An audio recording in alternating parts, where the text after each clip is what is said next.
Iran's regime is as radical as ever. Its cries of death to America, that same America that it calls the great Satan, as loud as ever. Now, this shouldn't be surprising, because the ideology of Iran's revolutionary regime is deeply rooted in militant Islam.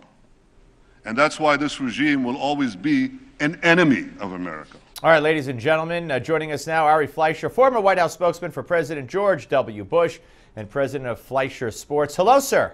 Great to be with you. Well, great to talk to you. All right, so to me, and you know, I'm not a connoisseur of every political speech ever given, but I can't imagine a better, more powerful, more emotionally charged, thought-provoking, informative speech that's been given in that chamber.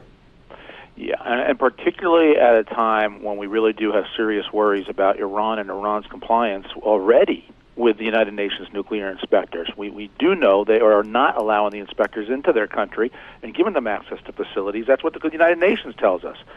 So the best hope of averting war is, frankly, to listen to Bibi Netanyahu and to enact tougher sanctions on Iran so we can actually get a real negotiated deal that prevents them from developing nuclear weapons.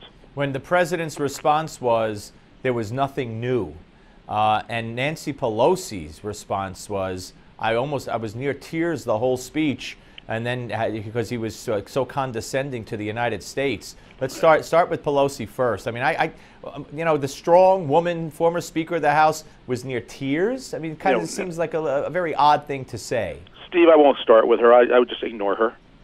That's the only thing that can be said of her and her foreign policy. But, you know, the notion of whether there was something new or not new in it is meaningless. The question is, was there merit in it? And there was tremendous merit in the speech. And the merit was warning the United States and directly speaking to the members of Congress who ultimately have votes about whether or not the United States should rely on Iran to honor this potential agreement, and whether this agreement, even if Iran did follow it, would be in our national interest and in the interest of peace. That's the issue where Benjamin Netanyahu came to America to wake up the Congress, wake up the American people, and it's a real reflection of tremendous dissatisfaction around the Middle East with President Obama.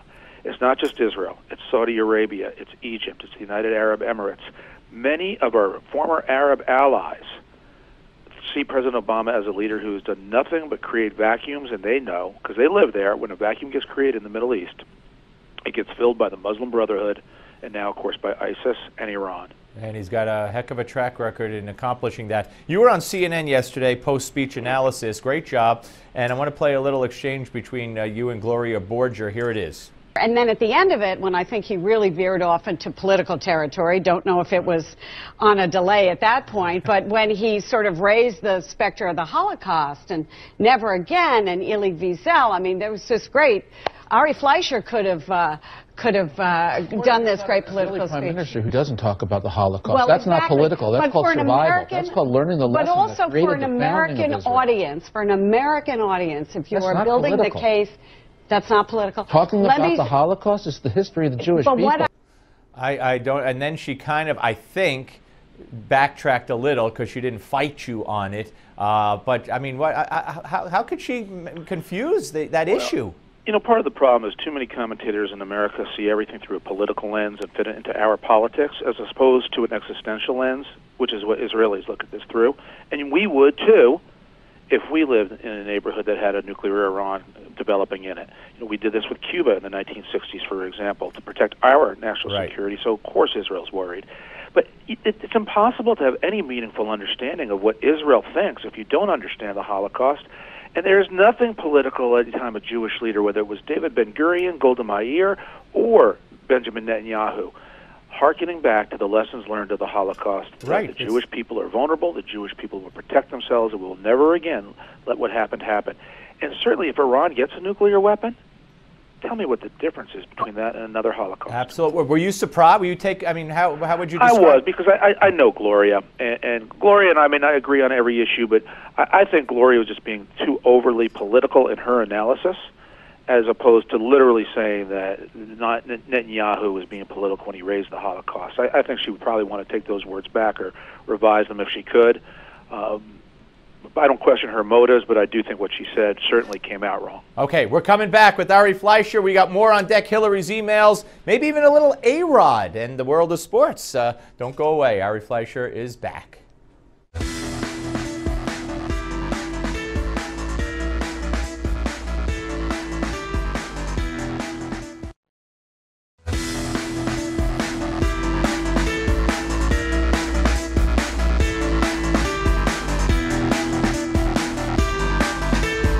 Hillary Clinton, Secretary Clinton, benefits from something that most federal government employees don't have, which is a team around them that can review those emails and make sure that all of the emails that relate to her official government work can be properly sent to the State Department so that they can be maintained and preserved. All right, folks, that was in response, Josh Earnest, in response to Jonathan Karl trying to get an answer.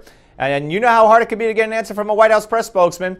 I say that because Ari Fleischer rejoins us, former spokesman for President George W. Bush. And Ari, he was trying to ask him, does the White House believe that Hillary Clinton broke the law? Now, you know they're never going to answer that, right? But I love this answer. Oh, Hillary Clinton has the benefit of all these people around her who could pick and choose what emails to provide everybody for the record. Are you kidding me? Right. If you or I get subpoenaed, we have no choice. We turn everything over. You're not supposed to have a team around you who decides what you turn over, what you don't, and what people are told exists and what doesn't exist. But the sleaziness of this aside, and the fact that you have a government official who is doing business in a way that was designed to hide their business. There's another issue here that is terribly, terribly serious. And every one of those emails that is not done on a State Department computer is much easier. If it's a personal email, it's simple for it to get hacked by a foreign adversary. So think of a Secretary of State for every day that she's in office, CCing Iran, Russia, China, other adversaries on every single email that she sends and everyone that she receives. There is a real security-related issue here. Forget whether they're classified or not. The inner workings of the State Department, for the inner conversations on email back and forth between the Secretary of State and their staff, if it's done from a personal account, I guarantee you China, Russia, and Iran have them. Well, let me ask you this. Now it came out today that not only what we knew from the Times article, but the AP's reporting, this was done on a server owned by Hillary Clinton up in her home. What does that do? I mean, could she then come out and claim, well, I did that because, I wanted to make it as secure as possible and I control the server, but she can't. I mean, she can't control the server, right? I mean, she could own it, but she can't prevent what you just alluded to. Well, the whole point here is she wanted to have maximum control over her information as the Secretary of State, not over her personal information. If this was a personal email that she sent to her husband, I'd be leading the charge saying she should have privacy. But when you do that as a government official and you put all your government communications on something that you and only you control because the Internet is registered to your home, you're circumventing the rules. Well, did she break the law, though, Ari? When it comes to ethics. I'm sorry, yeah. Did she break the law here? I have no idea. And I don't think Republicans should not jump to the conclusion laws are broken, laws are broken. One of the things that's wrong in Washington is everybody wants to put their opponent in jail. There's right and wrong as opposed to illegal and legal. And in this case, right and wrong is really where our focus should be. It is wrong for cabinet secretaries to circumvent the laws and the rules, whether it's legal or otherwise, to set up their own system of communicating. You don't do that. When I was in government, we were told if you have a personal email account, that's fine. Do put your personal business on your personal and your government business on your government. And there were people in the Bush White House who got in trouble because they tried to do government work through the Republican National Committee, and they did get in trouble. You should not do it.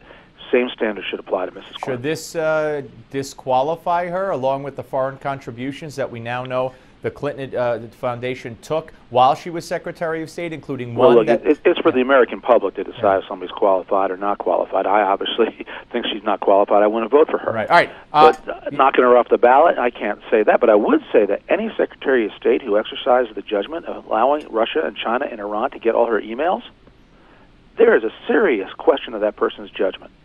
All right, we got 35 seconds. A-Rod's making his debut. Can we take this man seriously? And by the way, he's 39 years old. No, and he's not going to do any kind of drugs. They don't use amphetamines anymore. What kind of year you expect out of him? Seriously. I have only one goal and hope for A-Rod this year, and that is I never want to read his name anywhere other than a box score.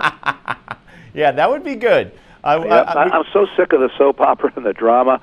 just let me see his name in the box score. Hopefully 2 for 4, 2 for 4, 2 for 4. Well, maybe but I still won't be an A-Rod fan, even if he is. Well, okay. I was going to say maybe he needs some of your advice, and he should phone you up on how to go about doing that because you represent some of the biggest names at Fleischer Sports. Thank you, Ari. Great to talk to you, sir. Great to talk to you. Thank you, Steve. All right, Give Me 5 is next, folks. Do not go away.